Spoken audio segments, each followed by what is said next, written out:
Assalamualaikum warahmatullahi wabarakatuh. Perkenalkan, nama saya Alvin Arya Putra dari kelompok 10 pada praktikum Statistika 2.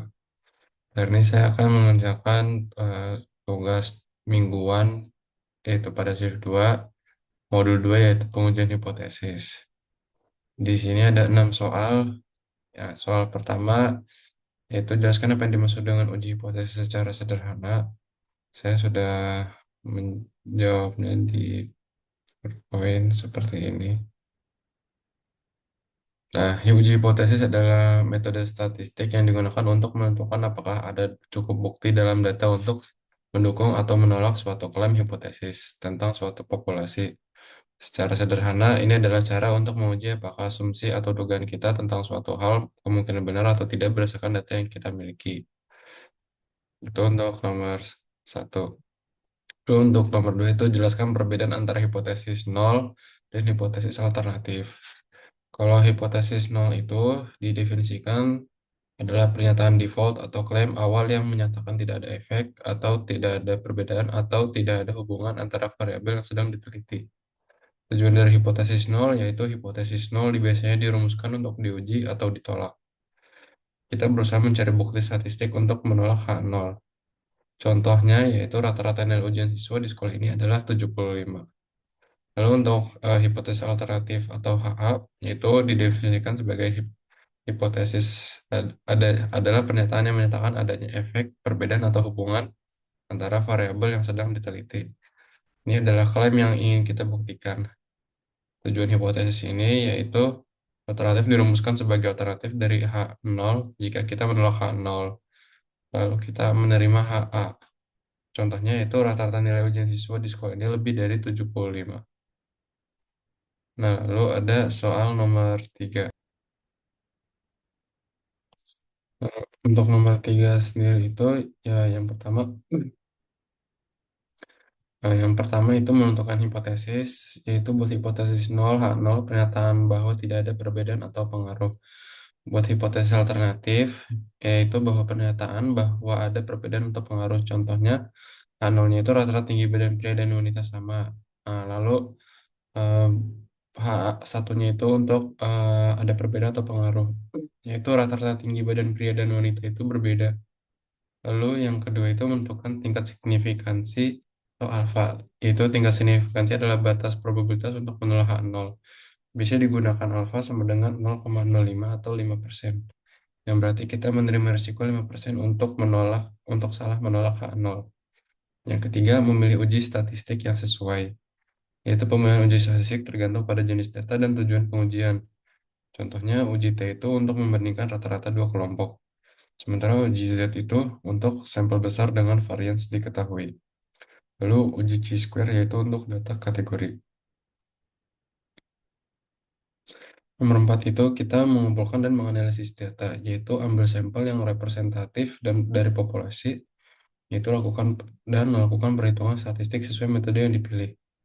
Lalu untuk nomor 5 itu menghitung nilai uji dan p-value, yaitu hitung statistik uji misalnya t-hit atau z-hit berdasarkan data sampel. Mendapatkan p-value yaitu probabilitas mendapatkan hasil seperti sampel jika H0 benar. Lalu yang keenam itu menentukan keputusan. Jika p-value lebih kecil sama dengan dari A, misalnya 0,05, tolak H0. Artinya ada cukup bukti untuk menerima H1. Tapi jika p-value lebih besar dari A, gagal menolak H0, artinya tidak ada cukup bukti untuk menerima H1. Nah, yang ketujuh atau yang terakhir itu menarik kesimpulan jika H0 ditolak, berarti hipotesis alternatif diterima, ada perbedaan atau pengaruh. Namun jika H0 tidak ditolak, berarti tidak cukup bukti untuk menyatakan ada perbedaan atau pengaruh. Nah, yang keempat itu, soal nomor 4, jelaskan perbedaan antara left tail test, right tail test, dan two tail test. Ya, yang pertama itu left tail test atau uji satu arah kiri. Digunakan jika kita ingin menguji apakah suatu parameter lebih kecil dari nilai tertentu.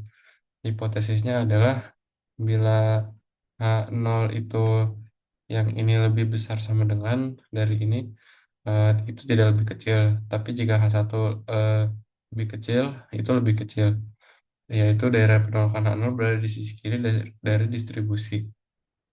Contohnya, seorang peneliti ingin menguji apakah rata-rata berat bayi yang lahir di suatu rumah sakit lebih kecil dari 3 kilo. Kalau Reichel test itu uji satu arah kanan, yaitu digunakan jika kita ingin menguji apakah suatu parameter lebih besar dari nilai tertentu. Daerah penolakan H0-nya itu berada di sisi kanan dari distribusi. Contohnya, sebuah perusahaan ingin menguji apakah mesin produksi baru dapat menghasilkan lebih dari 500 unit per hari. Yang ketiga itu ada two-tailed test, yaitu uji dua arah.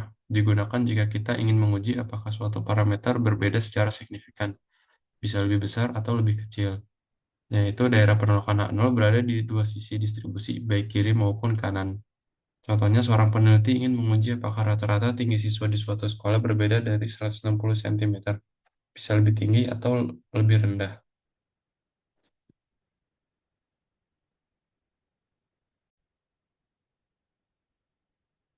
Lalu, untuk soal nomor 5 itu, berikan dua contoh pengaplikasian uji hipotesis dalam kehidupan sehari-hari. Contoh pertama itu ada menguji efektivitas obat baru dengan membandingkan kadar kolesterol sebelum dan setelah penggunaan. Lalu ada contoh dua, itu menguji peningkatan kepuasan pelanggan setelah perubahan menu dan layanan di restoran.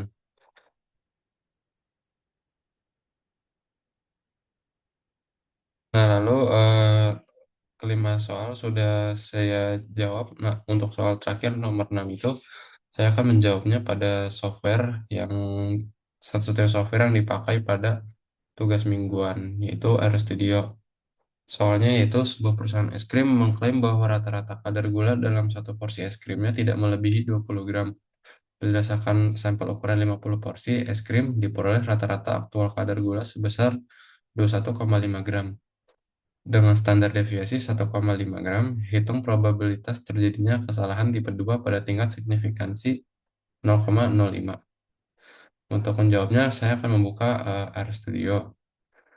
Nah, di RStudio sendiri saya sudah em, membuka, mengkopinya agar memudahkan untuk dijelaskan.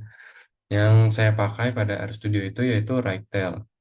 Nah, sebelumnya kita harus menentukan komponen berdasarkan soal.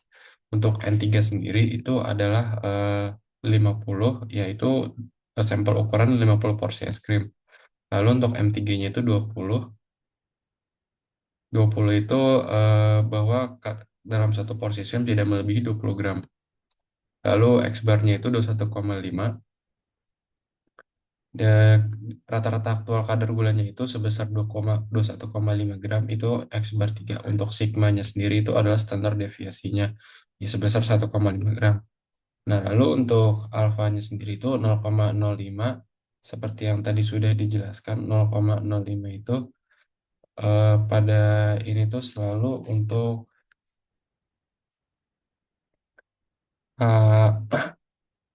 eh, untuk tingkat signifikansi alfanya itu selalu 0,05 0,05 atau 5%.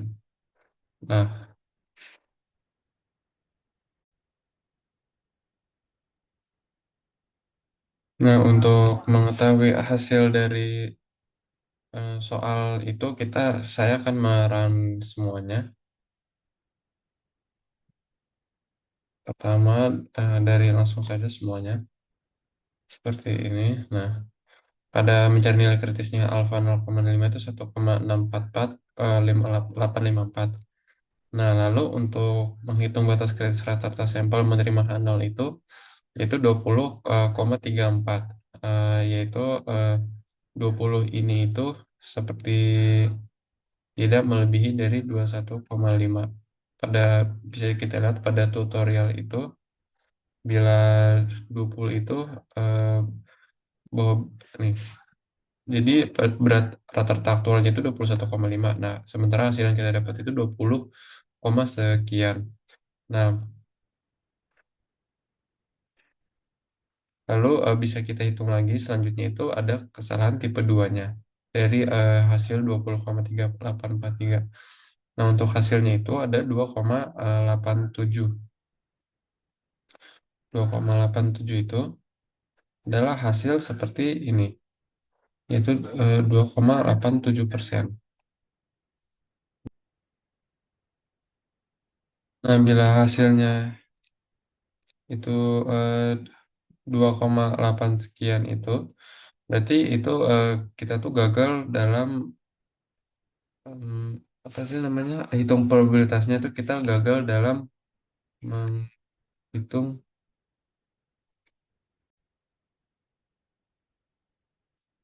2,8 sekian itu kita berarti kita gagal gagal dalam mengklaim bahwa eh, kalau gula di es krim, gula pada dalam satu porsi es krim itu gulanya tidak melebihi 20 gram. Nah, seperti itu. Nah, untuk perhitungan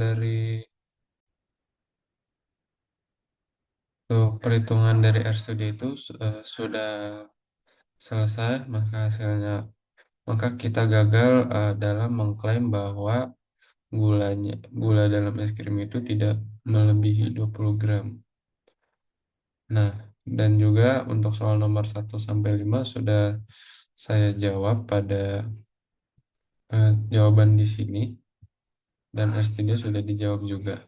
Nah, untuk itu sekian dari video tugas mingguan saya. Kurang lebihnya mohon maaf.